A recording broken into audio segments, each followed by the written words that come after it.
آبنائے ہرمز کو بند کرنا معاشی خودکشی کے برابر ہوگا۔ ایران نے ایسا کچھ کیا تو یہ بھیانک غلطی ہوگی۔ امریکی وزیر خارجہ مارکو روبیو نے چین سے مدد مانگ لی، کہا دنیا کی 1/4 تیل اور گیس کی ترسیل آبنائے ہرمز کے ذریعے ہوتی ہے۔ چین ایران کو آبنائے ہرمز بند کرنے سے روکے۔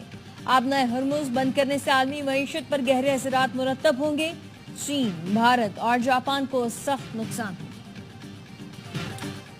اسرائیل نے ایران میں ہزاروں کلومیٹر اندر گھس کر تابڑ توڑ حملے شروع کر دیے۔ 3 بریگیڈیئر اور کئی سپاہی شہید ہو گئے۔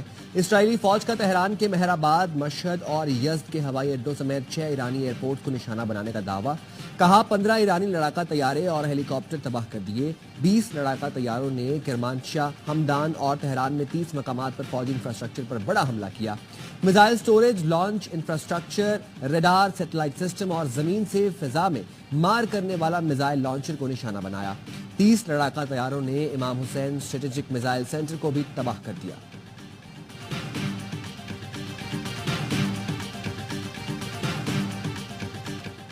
امریکی صدر ڈونلڈ ٹرمپ نے ایران میں نظام حکومت کی تبدیلی کا اشارہ دے دیا۔ سوشل میڈیا پر لکھا، رجیم چینج کے اصطلاح کا استعمال سیاسی طور پر درست نہیں، لیکن اگر موجودہ ایرانی حکومت ایران کو عظیم نہیں بنا سکتی تو رجیم چینج کیوں نہیں ہونا چاہیے۔ ایران میں ہمارے حملے بہت درست اور ہدف پر تھے۔ تمام ایرانی جوہری تنصیبات پر حملہ کر کے انہیں مکمل تباہ کر دیا۔ ہماری فوج نے شاندار مہارت کا مظاہرہ کیا۔ ہم نے ایک شاندار کامیابی حاصل کی۔ Thus strongly condemned the act of aggression of the United States and the Israeli regime against my country. The timing, nature and scale of Iran's proportionate response will be decided by its armed forces. Iran پر حملہ عالمی قوانین کی خلاف ورزی ہے۔ امریکی حملے کا مناسب جواب دیا جائے گا۔ ایرانی مندوب کا سلامتی کونسل کے ہنگامی اجلاس سے خطاب، کہا امریکہ کی سیاسی تاریخ پر ایک بار پھر دھبا لگ گیا۔ نیتن یاہو امریکی خارجہ پالیسی کو ہائی جیک کرنے میں کامیاب ہو گئے۔ امریکہ نے پھر نیتن یاہو کے لیے اپنی سیکیورٹی خطرے میں ڈال دی۔ ہماری فورسز اسرائیلی اور اتحادیوں کی جارحیت کا بھرپور جواب دیں گی۔ امریکی مندوب بولے، حالیہ مذاکرات میں ایران کی نیت اچھی نظر نہیں آئی۔ ایران نے اسرائیل پر میزائلوں اور پراکسیوں سے حملہ کیا۔ ایرانی پراکسیز امریکی شہریوں کے قتل میں بھی ملوث ہیں۔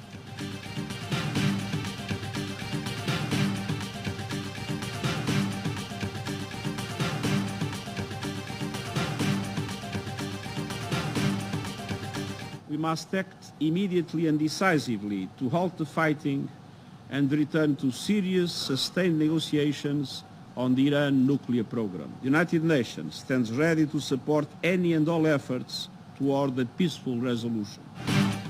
ایران کی درخواست پر اقوام متحدہ کی سلامتی کونسل کا ہنگامی اجلاس۔ سیکرٹری جنرل انتونیو گوتریس نے کہا، امن کی اپیل پر توجہ نہیں دی گئی۔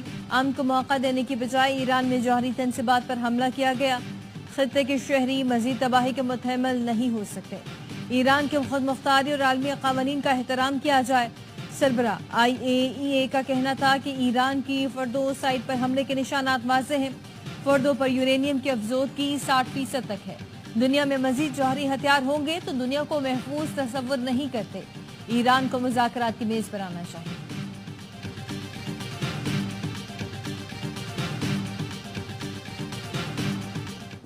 Pakistan has condemned the US strikes on Iranian nuclear facilities, which come on the heels of a series of brazen attacks by Israel on the nuclear site. امریکی حملوں سے خطے میں کشیدگی مزید بڑھے گی۔ حملوں میں IAEA کی حفاظتی تدابیر کو نظر انداز کیا گیا۔ پاکستان چاہتا ہے تنازع کا پرامن حل نکلے۔ اقوام متحدہ میں پاکستان کے مستقل مندوب عاصم افتخار احمد نے کہا، اسرائیل کی جارحیت اور حملوں کی مذمت ایران کے ساتھ یکجہتی کا اظہار کرتے ہیں۔ چین اور روس کی ایران پر امریکی حملے کی شدید مذمت۔ چینی مندوب نے کہا، امریکی حملے سے خطے میں کشیدگی مزید بڑھ سکتی ہے۔ طاقت کے استعمال سے امن حاصل نہیں کیا جا سکتا۔ روسی مندوب بولے، امریکہ نے حملہ کر کے شہریوں کی زندگیوں کو خطرے میں ڈالا۔ امریکی حملوں سے خطے کے دیگر ممالک بھی متاثر ہو سکتے ہیں۔ امریکہ کا کوئی اختیار نہیں کہ اس طرح کی غیر قانونی اقدام کرے۔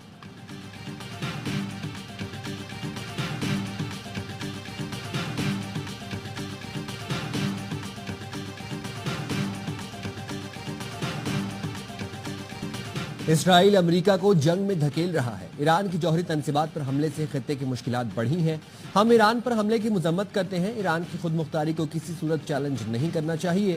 بلاول بھٹو زرداری کا قومی اسمبلی میں اظہار خیال، کہا ہمارے خطے میں بھی نیتن یاہو کی ایک سستی کاپی ہے۔ فخر ہے کہ ہم نے اسے جنگ، سفارتکاری اور بیانیے کی سطح پر ہرا دیا۔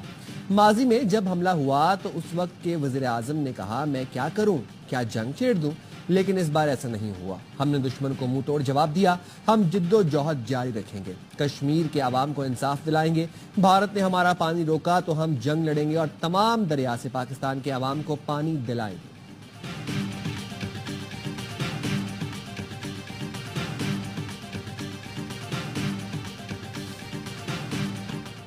خطے کی کشیدہ صورتحال پر وزیر اعظم کی زیر صدارت قومی سلامتی کمیٹی کا اہم اجلاس کچھ دیر بعد ہوگا۔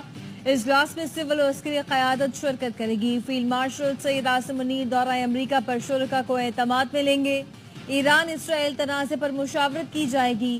ایران کی حمایت اور دیگر اہم امور پر بڑے فیصلوں کا امکان ہے۔ اجلاس سے قبل وزیر اعظم سے ایرانی سفیر رضا میری مقدم کی اہم ملاقات، خطے کی موجودہ صورتحال پر گفتگو کی۔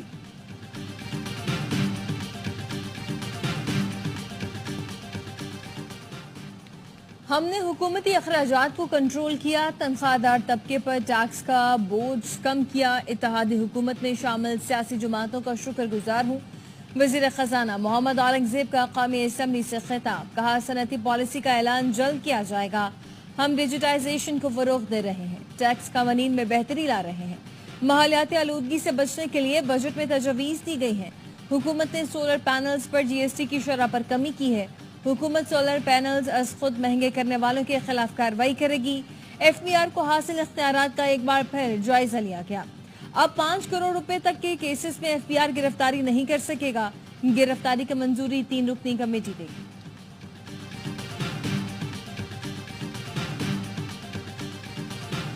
پیپلز پارٹی کا وفاقی بجٹ کو سپورٹ کرنے کا اعلان، بلاول بھٹو زرداری کہتے ہیں حکومتی پالیسیوں سے ملکی معیشت میں بہتری، مہنگائی میں کمی آئی۔ تنخواہ دار طبقے کو ٹیکس میں تاریخی ریلیف دیا گیا۔ زراعت اور کسانوں کے لیے پالیسی پر نظر ثانی کرنا پڑے گی۔ زراعت ہماری ریڑھ کی ہڈی ہے اور حکومت اسے توڑ رہی ہے۔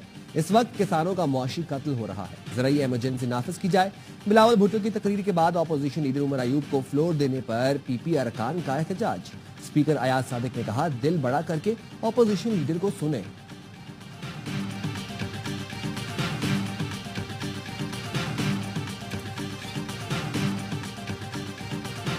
وکیل نے بتایا کہ قائم مقام گورنر سندھ کو پروٹوکول کے ساتھ ریسیو کیا گیا۔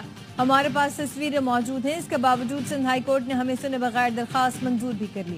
سندھ ہائی کورٹ میں گورنر سندھ کے دفتر کو تالا لگانے کے خلاف درخواست کی سماعت ہوئی۔ پرنسپل سیکرٹری گورنر ہاؤس نے عمل درآمد رپورٹ پیش کی۔ بتایا عدالتی حکم پر اویس قادر شاہ کو گورنر ہاؤس میں تمام سہولیات کے ساتھ رسائی دے دی گئی۔